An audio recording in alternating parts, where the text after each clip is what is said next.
Hi all, నేను మీ BTech ma'am. మన ఛానల్లో వీడియోస్ రాకైతే చాలా డేస్ అవుతుందండి. మన ఛానల్లో ఆల్రెడీ 99 వీడియోస్ కంప్లీట్ అయ్యాయి. ఇది మన 100th వీడియో. నేను ఛానల్ స్టార్ట్ చేసినప్పటి నుంచి మీరు ఆల్రెడీ థంబ్నెయిల్ చూసే వచ్చుంటారు ఈ వీడియో ఏంటని. పోస్ట్పార్టమ్ డిప్రెషన్ గురించి ఖచ్చితంగా మాట్లాడాలి, నా ఎక్స్పీరియన్స్ షేర్ చేసుకోవాలి అని అనుకుంటూనే ఉన్నాను. కానీ అది మీ అందరికీ తెలుసు, చాలా sensitive topic and emotionally relate అవుతాము. సో కొంచెం టైం తీసుకుందాం అనుకున్నాను. అప్పుడు నేను ఏమనుకున్నానంటే, నా 100th వీడియో నా ఛానల్లో పోస్ట్పార్టమ్ డిప్రెషన్ గురించి మాట్లాడాలి అనుకున్నాను. ఒకవేళ 100th వీడియో వరకు కూడా ఇంకా కాన్ఫిడెన్స్ లేకపోతే ఆ టాపిక్ అసలు ఇంకా నేను మన ఛానల్లో మాట్లాడాలి అనుకోలేదు. So here is our 100th video and the video is postpartum depression అండి. నేనైతే ఏదో డాక్టరో థెరపిస్టో అయితే కాదండి. నాకు రీసెంట్గా లాస్ట్ ఇయర్ మార్చ్లో డెలివరీ అయింది. నా ఎక్స్పీరియన్స్ ఆఫ్టర్ డెలివరీ పోస్ట్పార్టమ్ ఎలా ఉంది ఏంటి అది నేను షేర్ చేసుకుంటున్నాను.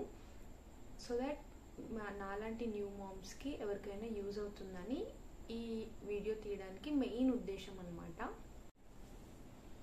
నాకు లాస్ట్ ఇయర్, అది 2023 మార్చ్ 15కి నా డెలివరీ డేట్ అనేది ఇచ్చారండి.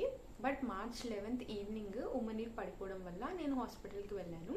మార్చ్ 12th ఎర్లీ మార్నింగ్ 1:27 కల్లా నా డెలివరీ అనేది అయిపోయింది. తర్వాత బేబీని కొన్ని టెస్టులు చేస్తారు కదా, like hearing test, jaundice test, ఇంకా కొన్ని ఉంటాయి కదా. సో మా హస్బెండ్ అండ్ మా మామ్ బేబీని తీసుకొని టెస్ట్ చేయించుకోవడానికి తీసుకెళ్ళిపోయారు. నేను కొంచెం ఆ స్టీచెస్ పెయిన్ అవి ఉంటాయి కదా, సో అలా రెస్ట్ తీసుకుంటూ ఉన్నాను.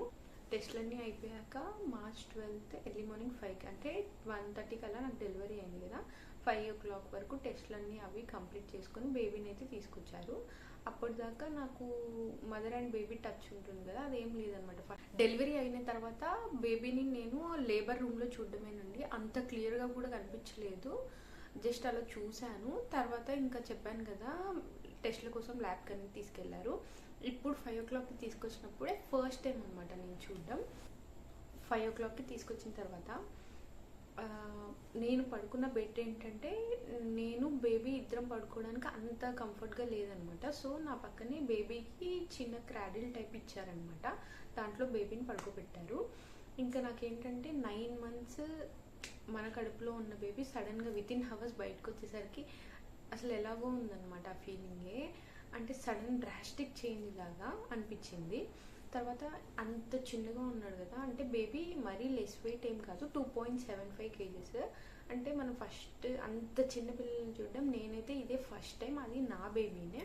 సో అంత చిన్న బేబీని అసలు నేను పట్టుకోవడానికి కూడా నాకు అసలు ధైర్యం అనేది సరిపోలేదన్నమాట. సో నేనైతే ఎత్తుకోలేదు, జస్ట్ దూరం నుంచి చూస్తూ ఉండిపోయాను. అలా చూస్తూ ఉన్నాను బేబీని దూరం నుంచి, నా బెడ్ నుంచి బేబీ పడుకున్న క్రాడిల్ని చూస్తూ ఉన్నాను. ఈలోపు నాకు సడన్గా కడుపులో డెలివరీ పెయిన్స్ లాగా, సేమ్ నాకు డెలివరీ అప్పుడు ఎలాంటి పెయిన్స్ వచ్చాయో, కాంట్రాక్షన్ సేమ్ ఫీల్ అవుతున్నాను. అంత హెవీ పెయిన్స్ అనేవి స్టార్ట్ అయ్యాయి అనమాట, పెయిన్స్ వస్తున్నాయి. దాంతోపాటు ఈవెన్ నేను బేబీ కిక్స్ని, మన ప్రెగ్నెన్సీలో ఉన్నప్పుడు బేబీ తంతాడు కదా, ఆ కిక్స్ని కూడా ఫీల్ అవుతున్నాను అనమాట. అసలు అంటే ఏం అర్థం అవ్వట్లేదు, ఏంటి పెయిన్, మళ్ళీ పెయిన్స్ వస్తున్నట్లు అనిపిస్తుంది, కిక్స్ కూడా ఫీల్ అవుతున్నట్టు, ఇంకా బేబీ ఉన్నట్టు మూమెంట్స్ నేను ఎందుకు ఫీల్ అవుతున్నా అన్నట్లు అనుకున్నాను. ఈలోపు డాక్టర్ రౌండ్స్కి వస్తారు కదా, మనకి డెలివరీ అయ్యాక బేబీ ఎలా ఉన్నాడు, మన హెల్త్ ఎలా ఉంది మానిటర్ చేయడానికి వస్తారు కదా.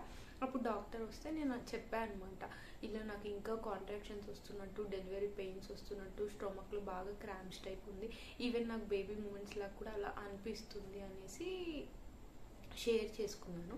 అప్పుడు డాక్టర్ నాకైతే ఏం చెప్పారంటే, డెలివరీ అయిపోయిన తర్వాత కూడా ఆ క్రాంప్స్ అనేవి ఉంటాయంట, కొన్ని డేస్ ఉంటాయంట. ప్లస్ బేబీ కూడా మనం 9 months ఫీల్ అవుతూ ఉంటాం కదా, మన బాడీలో మనతో పాటు గ్రో అవుతూ ఉంటుంది కదా. సో కొన్ని డేస్, కొన్ని 10 to 15 days అవ్వచ్చు, ఎన్నో డేస్ చెప్పారు, సరిగా గుర్తులేదు. అన్ని డేస్ మనం బేబీని కూడా ఫీల్ అవుతున్నట్టు, వాళ్ళ మూమెంట్స్ని ఇంకా ఫీల్ అవుతున్నట్టు ఉంటుంది. దాంతోపాటు డెలివరీ పెయిన్స్ కూడా మనం ఫీల్ అవుతాము, కొన్ని క్రాంప్స్ కూడా ఉంటుంది అనేసి చెప్పారు. డాక్టర్ అయితే వెళ్ళిపోయారు. తర్వాత మా పిన్ని ఉండి, ఇంకెంతసేపు బేబీని ఎందుకు భయపడతావు, ఏం కాదు, ఒకసారి దగ్గర తీసుకో, ఇది నీ బేబీ అనేసి చెప్పింది. అప్పుడు ఫస్ట్ టైం అసలు ఎలా ఎత్తుకోవాలో కూడా నాకైతే తెలియదు, ఫస్ట్ టైం కాబట్టి. మా పిన్నియే చూపించింది ఎలా హ్యాండిల్ చేయాలి బేబీని, ఎలా ఏంటి అనేసి తీసుకున్నాను. ఫస్ట్ టైం అనమాట నా బేబీని నేను అప్పుడే ఫస్ట్ టైం తీసుకోవడం. తర్వాత ఇంకా కొంచెం అడ్జస్ట్ చేసుకొని నా పక్కన పడుకోబెట్టారు. మదర్ అండ్ బేబీ టచ్ ఉండాలి అనేసి చేశారు. ఈ లోపే మనకి ఫస్ట్ డెలివరీ వాళ్ళకైతే ఇదంతా తెలిసిందే అండి. మనకి అప్పుడే ఫస్ట్ 2-3 డేస్ పాలు పడవన్నమాట. 3rd డే నుంచి స్టార్ట్ అవుతాయి. సో ఫస్ట్ డేనే కాబట్టి నాకైతే ఇంకా మిల్క్ ప్రొడక్షన్ అనేది స్టార్ట్ కాలేదు. జస్ట్ లాచింగ్ అయితే అలా ట్రై చేసాం కానీ ప్రొడక్షన్ అయితే స్టార్ట్ కాలేదు. సో మేడంని అడిగాము, ఇలా అవ్వలేదు. మేడం అడుగుతారు మళ్ళీ స్టార్ట్ అయిందా లేదా అనేసి, అంటే ఇలా వెయిట్ చేయండి ఏం కాదు, లేదా ఈ ట్యాబ్లెట్ ఉంటుంది పలానా ట్యాబ్లెట్ స్టార్ట్ చేద్దామంటే చేద్దాం అనేసి అన్నారు. కాకపోతే 3rd డేకి పడతాయి, యూ కెన్ వెయిట్ అనేసి అన్నారు. సరే వెయిట్ చేద్దాం అన్నట్లున్నాము. ఇంకా ఫుడ్స్ కూడా ఉంటాయి కదా మనకి మిల్క్ ప్రొడక్షన్ ఇంక్రీజ్ కావడానికి స్టార్ట్ అవ్వడానికి అట్లా ఉంటాయి కదా, ఫుడ్స్ అలా స్టార్ట్ చేసి తింటున్నాను మెల్లమెల్లగా. అయితే ఫుడ్స్ అనేవి తీసుకుంటూ ఉన్నాను. కానీ 2nd డే కూడా వచ్చేసింది, నాకైతే ఇంకా మిల్క్ ప్రొడక్షన్ అనేది అయితే స్టార్ట్ కాలేదు. సో ఇంకా ఉంటుంది కదా ఏంటి ఇంకా పాలు అనేది స్టార్ట్ కాలేదు, అసలు నాకు పాలు పడతాయా లేదా అట్లా సంథింగ్ అలా ఒక టైప్ ఆఫ్ అట్లా అనిపించింది.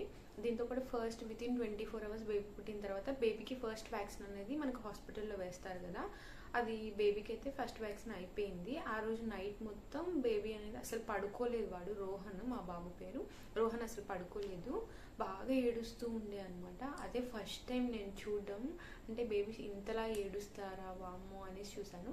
కాకపోతే హాస్పిటల్లో మాకు భయం వేసి నర్స్ దగ్గర కూడా తీసుకెళ్ళాము. ఏంటి ఇంతలా ఏడుస్తున్నాడు, ఏమన్నా అయిందా ఒకసారి చెక్ చేయండి అది ఇది అనేసి అడిగాము. అయితే డాక్టర్ లైక్ నర్స్ చెప్పారనమాట, ఏం కాదు వ్యాక్సిన్ తర్వాత అలాగే ఏడుస్తారు, కింద పడుకోబెట్టకుండా మీ మీదే ఉంచుకోండి, కొంచెం ఎత్తుకొని అటు ఇటు తిప్పుతూ ఉండండి అనేసి అమ్మ వాళ్ళకి చెప్పారు. సో దాని ప్రకారం నైట్ అంతా వాడిని కొంచెం అలా ఎత్తుకొని అదంతా చేసాము. 3rd డే అనుకుంటాను కొంచెం మిల్క్ ప్రొడక్షన్ అనేది నాకు స్టార్ట్ అయింది. ఇంకా మనకి 3rd డే నాకు డిశ్చార్జ్ అనేది రాసి ఇచ్చేసారనమాట. బేబీకి వెళ్ళే ముందు కొన్ని టెస్టులు చేస్తారు, స్క్రీనింగ్ టెస్ట్ టైప్, అవన్నీ చేశారు. అంతా ఓకే అనేసి, నా రిపోర్ట్స్ బేబీ రిపోర్ట్స్ అంతా ఓకే, ఇద్దరు ప్రొఫైల్స్ ఓకే అనేసి ఒక డాక్టర్ సైన్ పెట్టేసిన తర్వాత మనని డిశ్చార్జ్ చేస్తారు. ఇంటికైతే వచ్చేసాము డిశ్చార్జ్ అయిపోయిన తర్వాత.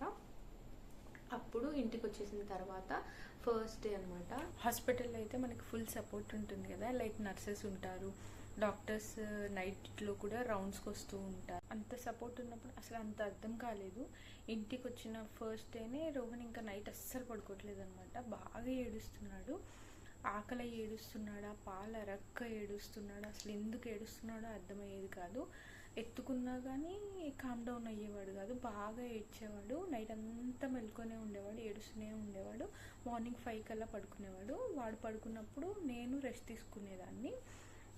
కానీ నైట్ అంతా అసలు ఎందుకు ఏడుస్తున్నాడా ఏంటా అని అర్థం కాక చాలా టెన్షన్ అనిపించేది. డెలివరీ తర్వాత మనం ఏమైనా ఫుడ్ తీసుకున్నా డైజెస్ట్ కావడం అనేది చాలా స్లో ప్రాసెస్ అనమాట, అంత ఈజీగా డైజెస్ట్ అవ్వదు. నాకైతే అలాగే అయింది. ఒకవేళ మనం ఏమైనా ఫుడ్ తినాలన్నా మన వాళ్ళు పథ్యం టైప్ అలా చేయిస్తారు కదా, అదొద్దు ఇదొద్దు అలా అనేవాళ్ళు. నాకేమో బాగా ఆకలిస్తూ ఉండేది, ప్లస్ తిన్నా అంత ఈజీగా డైజెస్ట్ అయ్యేది కాదు. దీనికి తోడు కాన్స్టిపేషన్ ఇష్యూస్ ఉంటాయి. సో ఓవరాల్ హెల్త్ అనేది కూడా చాలా లో అనిపించడం స్టార్ట్ అయ్యింది. దీంతోపాటు రోహన్ నైట్స్ అస్సలు పడుకోవట్లేదు కదా, స్లీప్లెస్ నైట్స్ అనేవి స్టార్ట్ అయ్యాయి. మా డే టైమ్ రోహన్ పడుకుందామా అంటే, రోహన్కి చిన్నప్పటి నుంచి పాలు తాగినప్పుడు ఒకవేళ ఎక్సెస్గా ఏమన్నా పాలు తాగితే అవి అరగపోయినప్పుడు నోట్లోంచి కొంతమంది స్పిటప్స్ చేస్తారు కదా బేబీస్, వాడికి నోట్లోంచి కాకుండా ముక్కులోంచి పాలు వచ్చాయన్నమాట. సో మనం టైంకి వాడిని కనిపెట్టుకొని భుజం మీద వేసుకొని బర్పింగ్ అనేది చేయాలి, లేకపోతే అవి రిటర్న్ వెళ్ళిపోయి లంగ్స్లోకి వెళ్ళే ఛాన్సెస్ ఉంటాయి, అవి చాలా ప్రమాదం కదా. సో నేను మార్నింగ్ టైం కూడా ఇంకా వాడు పడుకున్నప్పుడు కూడా మానిటర్ చేసుకుంటూ ఉండాల్సి వచ్చేది అనమాట. మ్యాక్సిమం అమ్మ వాళ్ళు చూసుకునేవాళ్ళు, కానీ అమ్మకు కూడా వర్క్ ఉంటుంది కదా ఇంట్లో. సో అలాంటి టైం మార్నింగ్ టైం కూడా నేను అప్పుడప్పుడు మానిటర్ చేసుకోవాల్సి వచ్చేది. సో మార్నింగ్ కూడా అంత సరిపోని ఎడిక్వేట్ స్లీప్ అయితే దొరికేది కాదు. సో నాకు కూడా స్లీప్ అనేది గ్రాడ్యువల్గా తగ్గడానికి వచ్చింది. మనకి ఎప్పుడైతే మంచిగా నిద్ర ఉండదో అప్పుడు ఇంకా చాలా లో అయిపోతాం అనమాట. దీంతోపాటు ఫీడింగ్ ఇష్యూస్, రోహన్కి పాలు సరిపోకపోవడం ఇలాంటి అన్నీ స్టార్ట్ అయ్యాయి మెల్లమెల్లగా. సో అలా ఇంకా ఏం ఫుడ్ తినాలి ఏంటి అలా అన్నీ ఉండే. ఇంకా రోజు నైట్ ఇదే అనమాట, బాగా ఏడుస్తుండే రోహన్. ఇంకా నాకు ఒకనొక సిచ్యువేషన్లో ఎలా అనిపించేది అంటే రోజంతా నైట్ అంతా మెలుకొని ఉండి డే అంతా స్లీప్ లేకుండా ఉండేది కదా, చాలా టైర్డ్ అయిపోతున్నట్టు ఉండేది. దీంతో పాటు స్టిచెస్ పెయిన్ ఉంటుండే, ఫుడ్ సరిగా తిందామా అంటే డైజెషన్ ప్రాబ్లమ్స్ ఉంటాయి మనకి, అట్లా ఉంటుండే. సో ఎవరైనా నిద్రపోతే కూడా వాళ్ళని చూస్తే నేను 8 hours కాదు కానీ అట్లీస్ట్ ఒక 5 hours 4 hours వీళ్ళలాగా ఎప్పటికైనా పడుకోగలనా అన్నంత అట్లా అయిపోయేది అనమాట. రోజు దేవుడా వస్తాయి ఆ డేస్, నేను పడుకునే డేస్ నైట్ అంటే మార్నింగ్ ఎంత పడుకున్నా నైట్ మనం పడుకుంటేనే మనకి హెల్త్ వైజ్గా కానీ కొంచెం ఫ్రెష్గా అనిపించడం ఫీలింగ్ మంచిగా ఉంటుంది అనమాట. సో ఎప్పటికైనా నేను పడుకోగలనా అట్లా అనిపించేది. ఇది ఇలా ఉండగా 18 days ఉన్నప్పుడు రోహన్కి జాండీస్ పాయింట్స్ అనేవి ఇంక్రీజ్ అయ్యాయి. సో ఫోటోథెరపీ అంటారు కదా, అది నైట్ అంతా వాడిని NICU అంటారు, దాంట్లో ఉంచి ఫోటోథెరపీ చేయించాము. ఫోటోథెరపీ అయిన తర్వాత డిశ్చార్జ్ చేసి రోహన్ ఇంటికి తీసుకొచ్చిన తర్వాత ఇంకా లో అనిపించింది అనమాట. అంటే ఫీడింగ్ సరిగా లేకపోవడం వల్లే రోహన్ డీహైడ్రేట్ అయిపోయి జాండీస్ పాయింట్స్ ఇంక్రీజ్ అయ్యాయేమో అనేసి ఇంకా లోగా ఫీల్ అవ్వడం స్టార్ట్ అయింది. ఆ టైంలోనే ఎవరైనా చిన్న చిన్న లైక్ ఇస్తారు కదా మనకి సజెషన్స్ టైప్, వాళ్ళు మంచిగానే చెప్తారు, కానీ నాకైతే అప్పుడు చాలా కోపం వస్తుండే. లైక్ ఏంటంటే ఈజీగా కోపం వస్తుండే, మనకు అప్పుడు హార్మోనల్ చేంజెస్ ఉంటాయి, మూడ్ స్వింగ్స్ మారుతూ ఉంటాయి మూడ్స్ అని. సో నాకు ఈజీగా కోపం వస్తుండే, ప్లస్ యాంగ్జైటీగా కూడా అనిపించేది. లైక్ ఎలా అంటే ఎవరి హెల్ప్ లేకుండా ఇంత చిన్న బేబీని అసలు నేను చూసుకోగలనా, నాకు వస్తుందా ఇంత చిన్న బేబీని చూసుకోవడం కానీ, లైక్ బాతింగ్ కానీ ఇవేమీ రావు, నేను ఎప్పటికైనా చేయగలనా ఇవన్నీ అన్నట్లుగా అనిపించేది. మా మమ్మీ ఎక్కడికన్నా వెళ్తా అని అంటే లైక్ పని ఉంటూనే ఉంటుంది కదా బయటకు వెళ్ళడానికి, వెళ్ళాల్సిన సిచ్యువేషన్ వస్తే ఇంకా నాకు భయం స్టార్ట్ అయ్యేది అనమాట. అమ్మో మమ్మీ నువ్వు అయితే అసలు వెళ్ళకు ఇంట్లోనే ఉండు అనేది 3 months దాదాపు 4 months అనుకుంటే మా మమ్మీని కూడా ఎక్కడికి వెళ్ళలేదు నేను. అంటే లైక్ నాకు భయం వేసేది అనమాట, మా మమ్మీ ఎక్కడికైనా అర్జెంట్గా వెళ్ళినా కానీ అమ్మో నేను చూసుకోలేనేమో బేబీని అన్నంత భయం వేసేది. హెల్త్ వైజ్ కూడా బాగా లో అనిపించేది, అసలు చాలా నీరసంగా ఉండేది, పెయిన్స్ ఉండేవి. అసలు నా బాడీ నేను ఎక్కడైనా జస్ట్ ఇలా టచ్ చేసినా పెయిన్ ఫీల్ అయ్యేదాన్ని, అంత ఘోరంగా హెల్త్ అయితే డిట్రాయిట్ అవ్వడం స్టార్ట్ అయింది. నాకే కాదు మ్యాక్సిమం డెలివరీ అయిన ప్రతి అమ్మాయికి ఇలాగే ఉంటుంది అనుకుంటా. సో ఇంకా అప్పుడు అనిపించింది అసలు చాలా నాకు నేనే రీజన్ లేకుండా ఏడవడం, అసలు అంతా లోగా అనిపించే సిచ్యువేషన్ స్టార్ట్ అయింది. అప్పుడు ఇంకా నేనైతే మా మామ్కి చెప్పాను, అంటే ఏంటి ఇలా ఉంది అసలు ఎందుకో అసలు చాలా డల్గా అనిపిస్తుంది అట్లా చెప్పాను. కానీ మన మామ్ జనరేషన్ వాళ్ళకి ఇదంతా అసలు చాలా కొత్త అనమాట. అసలు వాళ్ళకి ఇలాంటిది ఒక పోస్ట్ పార్టమ్ డిప్రెషన్ అనేది అసలు లైక్ ఇలా ఉంటుందని కూడా వాళ్ళకి ఐడియా ఉండదు. సో నెక్స్ట్ నేనేం చేశానంటే రీసెంట్గా నాతో పాటు డెలివరీ అయిన కొంతమంది ఫ్రెండ్స్కి కాల్ చేసేదాన్ని, కానీ రోహన్ కంటే వాళ్ళ బేబీస్ కొంచెం పెద్ద అనమాట. మోరోవర్ ఒక్కొక్క బేబీ కండిషన్ ఒక్కొక్కలా ఉంటుంది కదా, సో వాళ్ళ బేబీస్ మంచిగానే నిద్రపోతున్నట్టు, ఏజ్ పెద్ద కాబట్టి new Born stage already pass అయ్యి ఉన్నారు కాబట్టి పడుకుంటున్నట్టు మంచిగానే పడుకుంటున్నారని చెప్పడం. అలా ఏంటి నా బేబీయే పడుకోవట్లేదు ఏమైంది అన్నట్లు మళ్ళీ నేను టెన్షన్ పడ్డం ఇట్లా అయింది. ఇదంతా కాదనేసి ఇంకో ఫ్రెండ్కి ఫోన్ చేశాను. లైక్ తను ఆల్రెడీ డెలివరీ అయిపోయి తన పాప ఆల్రెడీ ఒక 2-3 years పెద్దగా అయిపోయింది. తనకు ఫోన్ చేశాను అనమాట. తనకు చేసి నాకు ఇలా ఉందనైతే సిచ్యువేషన్ ఏం చెప్పలేదు, కాకపోతే తనతో జనరల్గా మాట్లాడుతుంటే తను అన్నీ చెప్పింది అనమాట. ఇలా జరుగుతూ ఉంటే అందరికీ ఇది కామనే, ఏం కాదు, ఇప్పుడు ఆ ఫేస్ నీది న్యూ మోమ్ ఫేస్, వెళ్తూ ఉంటే చైల్డ్ బేబీ పెరిగే కొద్దీ అంతా సెట్ అవుతుంది అట్లా చెప్పింది. అప్పుడు ఓకే నాకు అర్థమైందనమాట, నాకే కాదు చాలామందికి ఇలాగే ఉంటుంది అనేసి అనుకున్నాను. దీంతోపాటు న్యూ మామ్ రిలేటెడ్ ఇంకా యూట్యూబ్ ఓపెన్ చేసేసి న్యూ మామ్ ఇంకా న్యూ మామ్ తెలుగు అని ఊరికే సెర్చ్ చేసేదాన్ని. స్టోరీస్ ఏమైనా ఉంటాయా, అసలు వాళ్ళు ఎలా ఫీల్ అయ్యారు, ఏంటి ఇలాగే ఉంటుందా అందరి లైఫ్లో అనేసి ట్రై చేశాను. అయితే వేరే లాంగ్వేజెస్లో చాలా స్టోరీసే ఉన్నాయి, కానీ మన తెలుగులో చాలా చాలా తక్కువ స్టోరీస్ ఉన్నాయన్నమాట. వేరే లాంగ్వేజ్లో చూసినా కానీ ఒకవేళ మనకు అది అర్థమైనా కానీ ఎమోషనల్గా అంత కనెక్షన్ అనిపించదు. తెలుగులో చాలా తక్కువ స్టోరీస్ ఉన్నాయన్నమాట. సో కొన్ని స్టోరీస్ అయితే కొంతమంది చూశాను, ఓకే అనుకున్నాను. అయినా కానీ ఇంకా లేదు, నేను ఆ స్టేజ్లోకి వెళ్ళకూడదు, ఇంకా ఏదైనా చెయ్యాలి, చేసి కోపప్ అవ్వాలి, ఓకే ఐ కెన్ అనేసి ఇంకప్పుడు ఫిక్స్ అయ్యాను.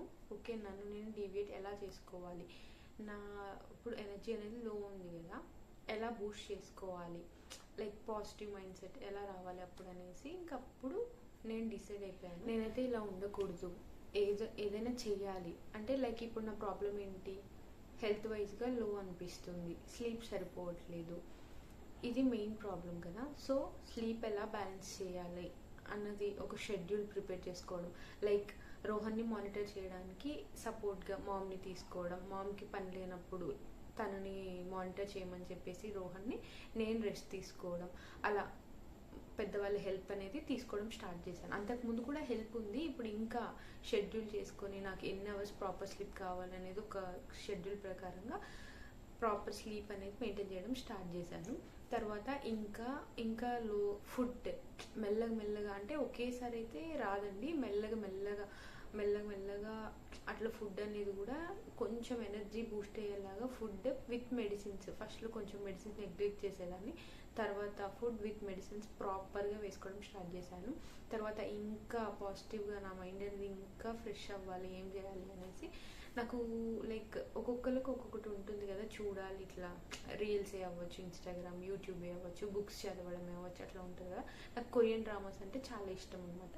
సో అసలు ఆ మూమెంట్లో కొరియన్ డ్రామాస్లో ఏది బాగుంది, ఒక సిరీస్ తీసుకున్నది, ఒక 1 hour 2 hours అయితే వెంటనే అయిపోతుంది కదా, అయిపోతే మళ్ళీ మనం కనెక్ట్ అవ్వలేం. సో ఒక సిరీస్ టైప్ తీసుకున్న దాన్ని, అంటే రోజు అదే సిరీస్, ఓకే ఇది ఇలా అని కనెక్ట్ అవుతూ ఉండాలి అన్నట్టు ఒక సిరీస్ చూస్ చేసుకొని అలా సిరీస్ చూసుకునేదాన్ని. కొద్దిసేపు అలా ఫ్రెష్గా బయటికి వెళ్ళి చల్లగాలికి వాకింగ్ చేయడం స్టార్ట్ చేశాను. తర్వాత మంచి సాంగ్స్ అనమాట, అంటే సాడ్ టైప్ కాకుండా కొంచెం మన ఎనర్జీ లెవెల్స్ని బూస్టప్ చేసే ఫ్రెష్గా అనిపించే సాంగ్స్ వినడం స్టార్ట్ చేశాను. ఇంకా ఫ్రెండ్సే అవ్వచ్చు, ఫ్యామిలీ అవ్వచ్చు, అట్లా ఒక్కదాన్నే అలా ఉండకుండా ఏమన్నా అనిపించిన వెంటనే షేర్ చేసుకోవడం, ఫ్రెండ్స్తో కాసేపు అలా మాట్లాడడం, టైం అనేది థాట్స్కి మనం టైం ఇవ్వకుండా అట్లా టైం అనేది పాస్ చేస్తూ ఉండేదాన్ని. ఫోనే అవ్వచ్చు, మా ఫ్యామిలీతోనే అవ్వచ్చు, టైం స్పెండ్ చేయడం స్టార్ట్ చేశాను అనమాట. అట్లా ఇప్పుడైతే ఇంత ఈజీగా చెప్తున్నాను కదండి, కానీ స్టార్టింగ్ స్టేజెస్లో అసలు అమ్మో చాలా కష్టంగా ఉండేది. నేనైతే అనుకునేదాన్ని ఇంకా లైఫ్ అయిపోయింది, ఇంకెప్పటికీ ఇంకా నేను హ్యాపీగా ఉండలేనేమో, ఇలాగే ఈ సాడ్ స్టే ఇలాగే ఉంటుందేమో అన్నంత టెన్షన్ ప్లస్ బాధ ఉండేది అప్పట్లో. ఇప్పుడు ఆ స్టేజ్ దాటి వచ్చాను కాబట్టి అట్లీస్ట్ చెప్పగలిగే సిచ్యువేషన్ అన్నా ఉంది, కానీ స్టార్టింగ్లో అయితే అలా లేదు. చాలా టైం పడుతుంది, కానీ యూ కెన్ అండి. న్యూ మామ్స్ ఎవరైనా ఈ వీడియో చూస్తున్నట్లయితే, మీరు ఆ స్టేజ్లో ఉన్నట్లయితే, మాలాంటి వాళ్ళందరం ఆ స్టేజ్ దాటే వచ్చామండి. చాలా పెయిన్ఫుల్ ఉంటుంది, నేను ఒప్పుకుంటాను, కానీ టైం పాస్ అయ్యే కొద్దీ ఖచ్చితంగా మీకు చేంజ్ అవుతుంది, మీ హెల్త్ సెట్ అవుతుంది, అంత పాజిటివ్గా మారిపోతుంది. ఇంకా మనం చేయాల్సిన మెయిన్ థింగ్ ఏంటంటే మన బేబీతో ఎక్కువసేపు స్పెండ్ చేయడం అనేది చేస్తే, మనం ఎంత ఎక్కువ టైం మన బేబీతో స్పెండ్ చేస్తే అంత రిఫ్రెషింగ్గా అనిపిస్తుంది మనకి. బాగా మూమెంట్స్ క్యాప్చర్ చేసుకోండి. ఒక ఫోన్ ఉంటుంది కదా మీకు, వాళ్ళు చేసే క్యూట్ థింగ్స్, ఏడిపే అవ్వచ్చు, నవ్వే అవ్వచ్చు, ఆర్ లిటిల్ సౌండ్స్ ఉంటాయి, మూమెంట్స్ ఉంటాయి, అవన్నీ రికార్డ్ చేసుకోండి. అవన్నీ మీరు చూస్తూ ఎంజాయ్ చేయండి. అట్లా మీ బేబీతో ఎంత కుదిరితే అంత కడులు చేయండి, టైం స్పెండ్ చేయండి. ఇంట్లోనే ఉంటే ఇంకా లో ఫీల్ అవుతామండి. కొంచెం అలా కుదిరితే బయటికి వెళ్ళడానికి ట్రై చేయండి. బయటకంటే ఏంటో తిరిగేసి రమ్మని కాదు, కొంచెం రిఫ్రెషింగ్గా ఉండడానికి కొంచెం అలా ఒక అర్ధగంట అలా బయటికి వెళ్ళేసి టైం స్పెండ్ చేయడం వల్ల మీ మైండ్ అనేది చాలా చేంజ్ వస్తుంది. దీంతోపాటు అందరూ అనుకోవచ్చు, ఒకప్పుడు ఇది లేదు కదా, ఇప్పుడు ఇదేదో ఫ్యాన్సీ అయిపోయింది అనేసి. అసలు ఇలాంటిది ఏమి ఉండదు, ఇదంతా మీ భ్రమ అన్నట్లు అనుకుంటారు. ఒకప్పుడు వాళ్ళకి ఏంటంటే ఇంట్లోనే, అంటే ఉమ్మడి కుటుంబాలు ఉంటుండే, ఇంట్లోనే తాతమ్మ వాళ్ళు అలా ఉంటుండే, నానమ్మ జనరేషన్స్, అమ్మమ్మ జనరేషన్స్, అమ్మ జనరేషన్స్, అందరూ 3 generations కలిపి ఒక్క ఇంట్లోనే ఉంటుండే. సో ఆ బేబీకి అనేది చూసుకోవడంలో చాలా హెల్ప్ దొరుకుతుండే. సో మళ్ళీ మోరోవర్ అప్పట్లో వాళ్ళు తిన్న ఫుడ్ కూడా చాలా హెల్తీ ఫుడ్ అవ్వడం వల్ల కూడా వాళ్ళ బాడీ అనేది అంత వీక్ అయ్యేది కాదు. సో వాళ్ళైతే అంత ఈజీగా గెట్ ఇన్ అవ్వగలిగారు. ఇప్పుడున్న సిచ్యువేషన్స్లో సపోర్ట్ అనేది తగ్గిపోయింది, హెల్త్ వైజ్గా కూడా చాలా తగ్గిపోయింది కదా మనం తినే ఫుడ్ అయినా ఏదైనా. సో ఇప్పుడు కొంచెం కాంప్లికేటెడ్గా అవుతుందన్నమాట. నేను మళ్ళీ చెప్తున్నానండి, నేనైతే డాక్టర్ థెరపిస్ట్ అలా ఏం కాదు. నా ఎక్స్పీరియన్స్ ప్రకారం నేను తెలుసుకుంది ఏంటంటే, డెలివరీ అయిన తర్వాత post partum blues and post partum depression అని 2 ఉంటాయంట. పోస్ట్ పార్టమ్ బ్లూస్ అంటే యాంగ్జైటీ ఇష్యూస్ ఉంటాయి, లైక్ సాడ్గా ఉండడం, ప్రతి చిన్నదానికి కోపం వచ్చేయడం అట్లా ఉంటాయి. వితిన్ ఫ్యూ వీక్స్ డెలివరీ అయిపోయిన తర్వాత సెటిల్ డౌన్ అయిపోతుందంతా. అదే పోస్ట్ పార్టమ్ డిప్రెషన్ అంటే అంత నెగిటివ్ వేలో వెళ్ళిపోతున్నాయి, వాళ్ళ థాట్స్ అనేవి వెళ్తాయంట.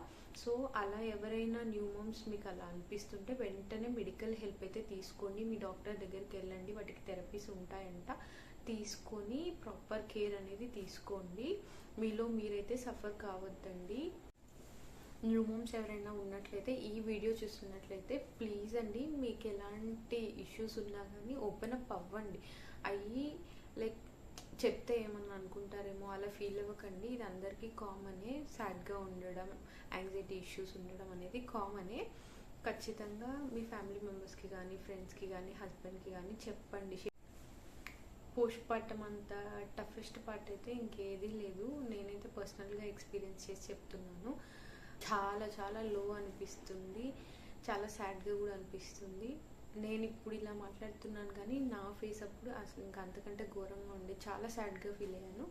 మీరు కూడా అవన్నీ ఓవర్కమ్ చేస్తారు, డోంట్ వరీ, పాజిటివ్గా మన మీద మనం నమ్మకం ఉంచుకోవడం అనేది చాలా ఇంపార్టెంట్ అండి. ఎవరు మిమ్మల్ని నమ్మినా నమ్మకపోయినా మీరు మీ బాడీ మీద, మీ మెంటల్ స్టేట్ మీద ఖచ్చితంగా నమ్మకం ఉంచుకోండి, ధైర్యంగా ఉండండి. నా మీద నేను నమ్మకం ఉంచుకున్నాను. సో ఆ డిప్రెషన్లో వెళ్ళకుండా నేనైతే హ్యాపీగా ఉండగలిగాను. సో ఎవరైతే new moms and pregnant ladies ఉన్నారో మీ మీద మీరు నమ్మకం ఉంచుకోండి అండ్ సపోర్ట్ తీసుకోండి, ఓపెన్ అప్ అవ్వండి. నా ఎక్స్పీరియన్స్ అయితే ఓవరాల్గా ఇదండి. హోప్ ఈ వీడియో మీ అందరికీ చాలా యూజ్ అవుతుందని అనుకుంటున్నాను. నా ఎక్స్పీరియన్స్ ద్వారా ఎంతో కొంత మీరు నేర్చుకున్నారు అని నేను అనుకుంటున్నాను. ప్రెగ్నెన్సీలో ఉండి డెలివరీకి దగ్గర ఉన్న వాళ్ళు భయపడకండి, మీకు అంతా మంచిగా అవుతుంది, సేఫ్ డెలివరీ అవుతుంది. డెలివరీ అయిపోయిన తర్వాత ఆ ఫేస్ కూడా టఫెస్ట్ ఫేస్ని ఈజీగా మీరైతే దాటేసేయాలనేసి నేను విష్ చేస్తున్నాను. ఇంకా ఇలాంటి మంచి వీడియోస్ కోసం మన ఛానల్ సబ్స్క్రైబ్ చేయడం మర్చిపోవద్దు. Bye friends.